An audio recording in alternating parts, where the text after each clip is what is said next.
The street lights flash past, orange, black, swinging low over the windscreen, over our faces. It's fine, it's not fine, it's fine, but it's not. This car we're in could skid off the road, plough into a tree or oncoming traffic. I see us ripping through a crash barrier, causing a 10-car pile-up. I can see us being arrested. I see us breaking our necks. These thoughts are wild. These thoughts are ridiculous. I'm in a car with my husband, travelling on the well-marked A40 back to Oxford. And we know where she is now. She's at home. She's quite safe. There's nothing to go crazy about. There's nothing to fear. Chrissie's violin case slides around on the back seat, despite the fact that we've strapped it in. She left with her rucksack and her coat, but not her instrument. The instrument she loves so much. Another small thing that doesn't add up. Something she was trying to communicate to us? But what?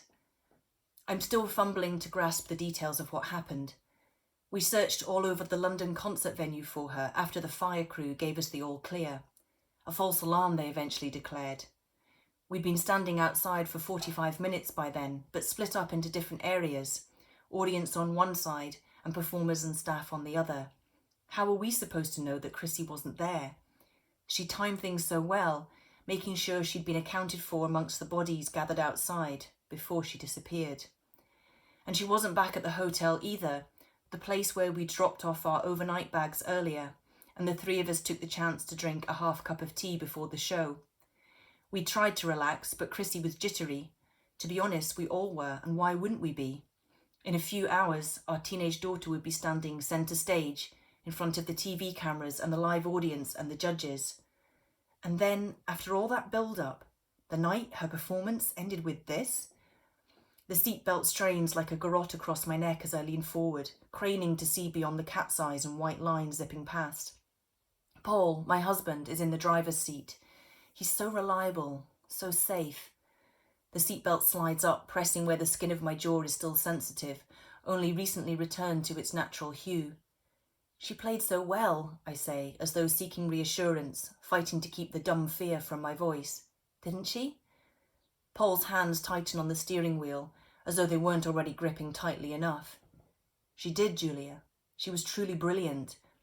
So why this, I want to demand of him, as though he has any better answers than I do, as though he has secrets to reveal of his own.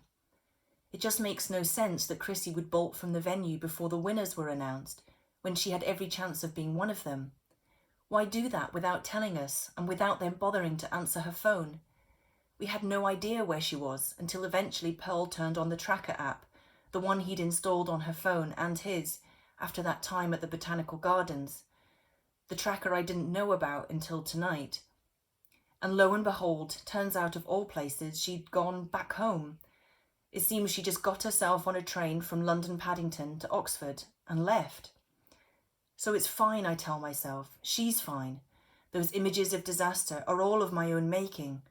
Because of my own guilt, my own lies. We're well over the halfway mark to home, not long now. I tug the seatbelt away from my neck. Black-orange. Paul's face flashes again in the street lamps overhead. In my lap, my phone blips and I fumble to swipe the message open. Chrissie?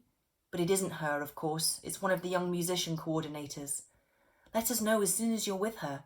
We're so sorry about this. Please let us know absolutely anything we can do. I text back quickly. Thank you, we will. I'm sorry, I tell my husband. I'm sorry I haven't been there. 6 words that are so incredibly loaded, and I'm saying them now of all moments, as we speed along in the dark, our daughter having temporarily vanished. But still, I got them out. Paul gives a nod. I choose to take it to mean I know. Almost home, he says, and the knowledge makes me feel weak with relief. We just have to navigate Oxford's one-way system, and we'll arrive at our grand, sturdy house on Woodstock Road. For the 10th time, I check the tracker app on Paul's phone, seeking to reassure myself yet again. The little pulsing dot hasn't moved on the map. It's still hovering exactly over our house. I wish I could zoom so close into our street, our home, that I could tell exactly which room she's in. Is it her bedroom or her practice room? Our big bright kitchen or our snug? I'd like to be able to zoom in on every square foot of whichever space and sense exactly what she's doing right now. lying in bed or fixing herself a snack or throwing herself into yet more practice, although she couldn't do that because her violin is here on the back seat of the car with us. In a moment, though, we'll know for sure. Paul swings the car into our wide gravel drive. I can hear our dog Jackson barking fit to bust before either of us even get out. Thank God, there's a light on upstairs in Chrissie's window. Leaving the suitcase and her violin in the car for now, I find myself almost shaking with relief as I point up for Paul.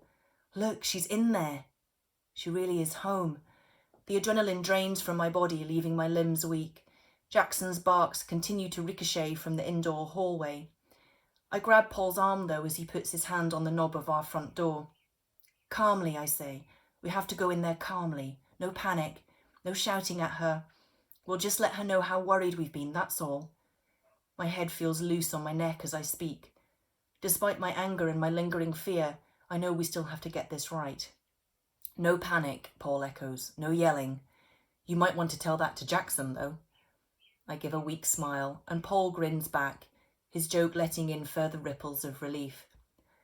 He puts an arm round me in a brief, forgiving hug as I turn the knob and give the door a shove. It sticks. No, it doesn't stick. This door never sticks. Jackson's barks escalate. It's locked. Have you got your keys? I say calmly to Paul. Silently, he fishes them from his pocket and neatly slides the right one into the lock. When the door opens, Jackson is all over us. Down, Jackson, Paul says to him. Hey, down, boy. I fumble for the hallway light switch and click it on. She could at least have fed him, Paul says, and I give him an eyebrow raise that reads, What did we just agree? And he holds a hand up to say, Okay, I'm sorry, I got it. Why don't you go up first, I say quietly, and I'll put the kettle on. I'll come up in a moment with some tea. That way it might feel like less of an ambush. We follow Jackson into the kitchen and I switch the kettle on. I listen for any sound of Chrissie moving about upstairs, but our house is so big that noise doesn't always travel and I can't hear anything. Paul leaves Jackson with me and heads upstairs. Jackson sits on the tiled floor, looking up at me with his big brown eyes.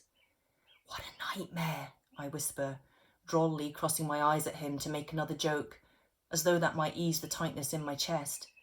I can hear Paul's footsteps now, lumbering about upstairs. The kettle's really going for it, and I hunt in the cupboards for the box of tea, clicking my tongue because Paul's moved it again in one of his tidy-ups. The kettle clicks off. Julia. I jump, spinning round to find Paul standing there.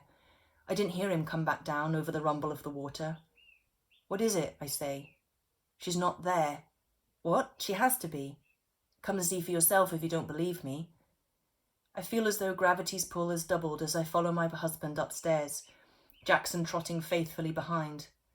The doors to all the rooms up here stand open. Paul must have looked in every single one. I follow him to the doorway of Christie's bedroom. Her light is on, but she isn't in there. I grasp Paul's arm. Look, he says, as though I can't see already. Chrissie is a neat child. She always has been. So now this scene is wrong in 100 different ways. Her bed is a state, the duvet half dragged off. Her wooden desk chair is tipped over on its side. Her phone is on the floor, the screen smashed. Jackson barks again. A nightmare, a nightmare. My mind goes wild, a whole new ream of images cascading through. A slap, a struggle, a scream, a fall. The crash of furniture, the crack of glass, the thud of limbs. I stand in Chrissie's room, lost in disbelief and fear, because those images are all I can see. A nightmare, playing over and over and over again.